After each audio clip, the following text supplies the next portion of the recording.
মনে করেন আপনি মারা গেছেন, বাহিরে প্রচণ্ড বৃষ্টি হচ্ছে, আপনার প্রিয় মানুষগুলো আপনার জন্য অঝরে কান্না করছে, তারা কান্নাতেই সীমাবদ্ধ থাকবে। আপনার প্রিয় মানুষগুলোই এই বৃষ্টির মধ্যে কবর খুঁড়তে থাকবে।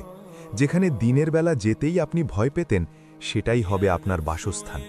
অতএব আপনাকে কবরে দাফন করা হলো। আপনি যদি নেককার ব্যক্তি হন, আপনার নামাজ ডান পাশে এসে দাঁড়াবে, আপনার কুরআন তেলাওয়াত বাম পাশে এসে দাঁড়াবে, আপনার রোজা পায়ের কাছে এসে দাঁড়াবে, আপনার দান খয়রাত আপনার মাথার কাছে এসে দাঁড়াবে। তখন কবরে দুজন প্রশ্নকারী ফেরেশতা আসবে এবং তারা বলবে, তোমরা কে? তাকে এভাবে ঘিরে আছো কেন? তখন তারা বলবে, আমরা তার নেক আমল, তোমরা চলে যাও, আমরা তার কাছে তোমাদের আসতে দেব না। তখন আল্লাহ তাআলা বলবেন, তার হিসাব নিতে হবে না, তার কবরের সাথে জান্নাতের একটি দরজা খুলে দাও। সুবহানাল্লাহ।